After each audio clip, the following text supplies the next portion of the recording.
barbershop conversation, guys. Feel free to hit the subscribe button. Don't forget to join the Patreon.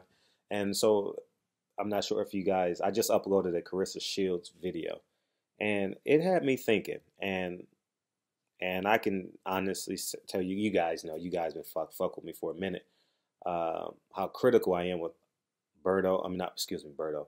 Uh, the other AB, Adrien Broner, as it relates to his antics, and sometimes he can go overboard. Sometimes he can be um, uh, too much. We use the word too much, and you know, pluses and minuses. You know, he hasn't been the perfect individual, and neither have I, and neither have you, neither have us. Okay, and I'm doing this video to ask you guys this question. Above all, should Adrien Broner's career be measured by wins and losses? And you guys say, what the fuck are you talking about? What I'm saying is, no matter what he does, he and Deontay Wilder are still the most viewed athletes on Showtime television. He is the second pay-per-view star post Floyd Mayweather of PBC. Granted, he has a great he has great help in Manny Pacquiao, but Adrien Broner has 3 losses. Hasn't beaten an elite fighter in a long time. Showed a lot of promise against Jesse Vargas. He just missed knocking Jesse Vargas out in the 9th or 10th round, not stopping him basically in the 9th or 10th round. But I know he's a 4-time world champion. He's definitely overqualified for the Hall of Fame. He definitely will be in the Hall of Fame, just based off being a 4-time world champion. But how he keeps boxing, he keeps the needle of boxing going. And more importantly, how, not at, or I say as important, a lot of fighters, a lot of media members has made money off of him through YouTube and writing articles and covering Adrien Broner. And on the other hand, people taking pages out of Adrien Broner book and how to market themselves and push fights, and you know, it's just it's interesting. You know, he's a I I don't have mixed emotions about Adrien Broner as a person, because I finally come to grips with who he is, and I think I have a good grasp of who he is. That's better said. And so when he comes out, am I upset?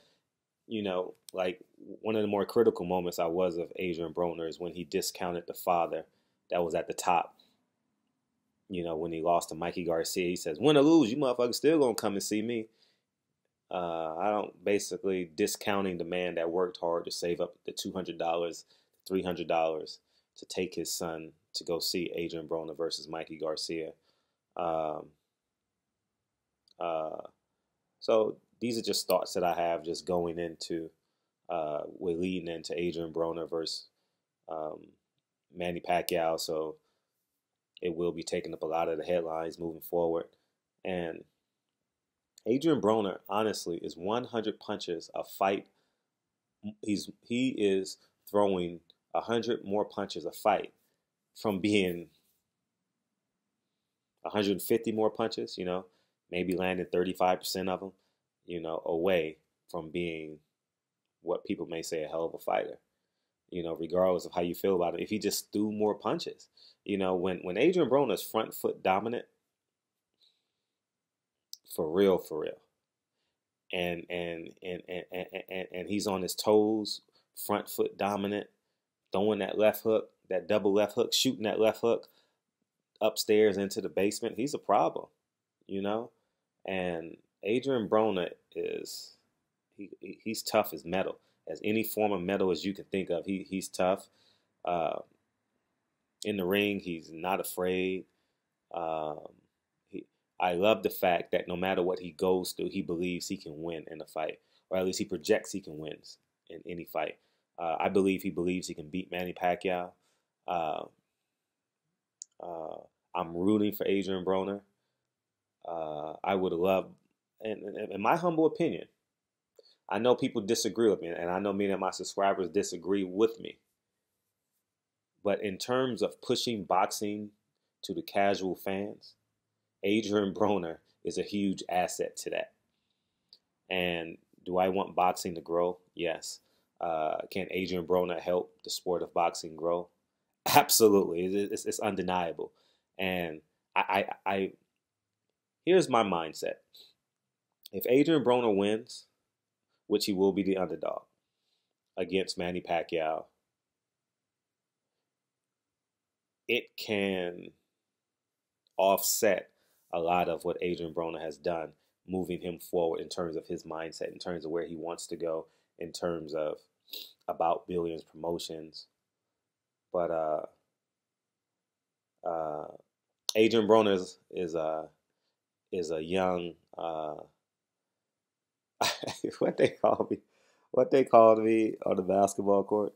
They called me OG, and for the first time, it's like, huh? OG, like Adrien Broner is like Tank Davis used the word OG to describe Canelo. He's a young OG in the game. Adrien Broner is not 30 yet, right? He's 28, 29. He's a young OG. He's been through a lot, you know. Every week there's something coming out about Adrien Broner. He's been rather quiet. He's been focused. Tank Davis, and I believe Tank Davis when he says it, I believe they talk rather frequently. Um, that they that this is the most focused camp Adrien Broner has. I feel it, you know, and the reason why I feel it is um, because of um, the past. And I believe I mean, I'm not one to say I have a great relationship with Broner, but just knowing that past Adrien Broner, and some of you guys may say, well, he owes the money to the jury, and what else is going on in his life that made news? Oh, the tickets or something like that. And one may argue, please don't misinterpret what I'm saying. I'm not justifying what he did, but that stuff could have been done a year ago, year and a half ago. And my greatest assumption, it wasn't done yesterday or 2 days ago. You understand? So I'll say that yes, every man needs to hold himself accountable, pull his Kobe big pants up, and do what you're supposed to do. Yes, he does some asshole shit. Absolutely. Uh, um, is he going to run out of chances?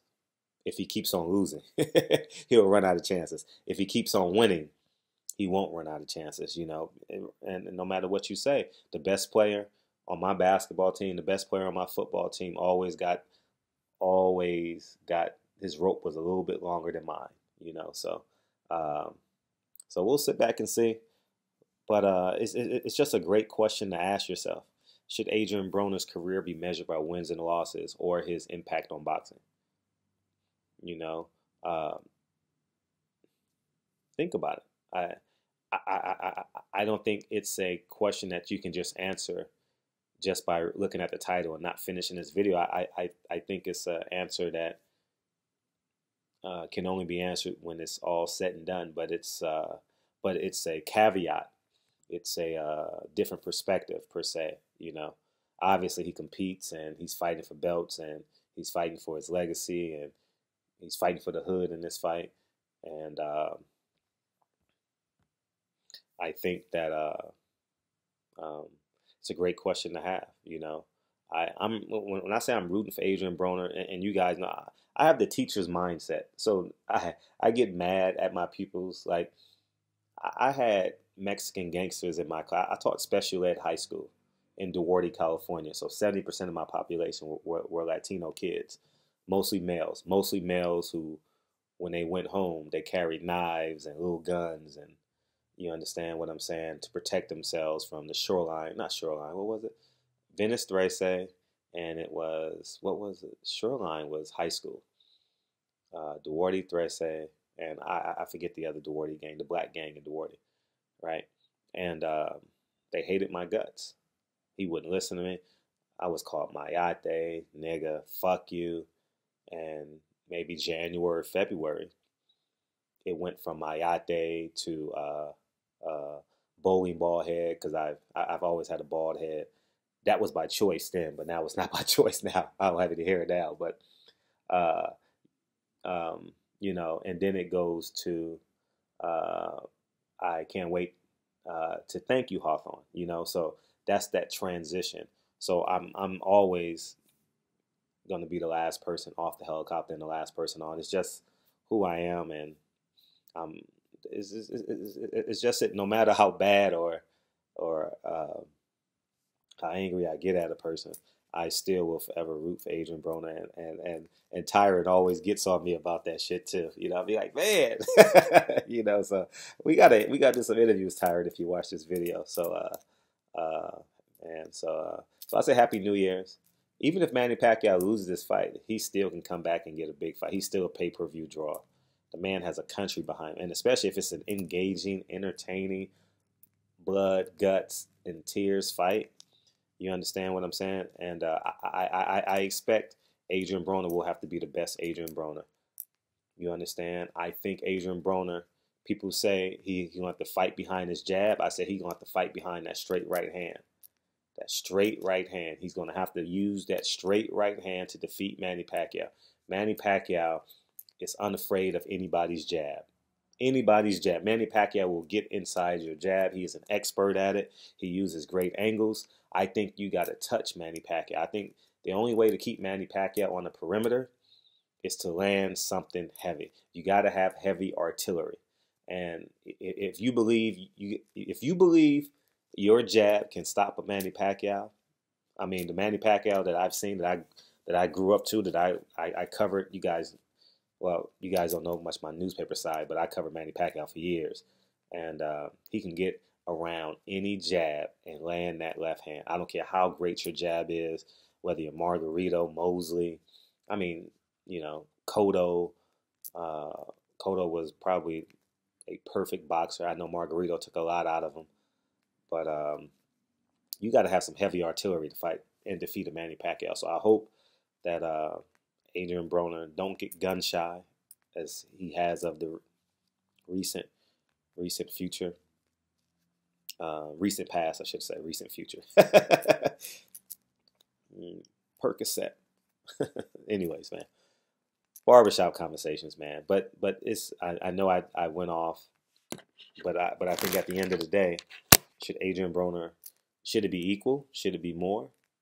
Because definitely he moved the meter. Like him, love him, or hate him, he's definitely a needle mover. So anyways, man, barbershop conversations, man. Feel free, hit the subscribe button. And January 19th, we got a big one coming. Talk to you guys soon. Peace.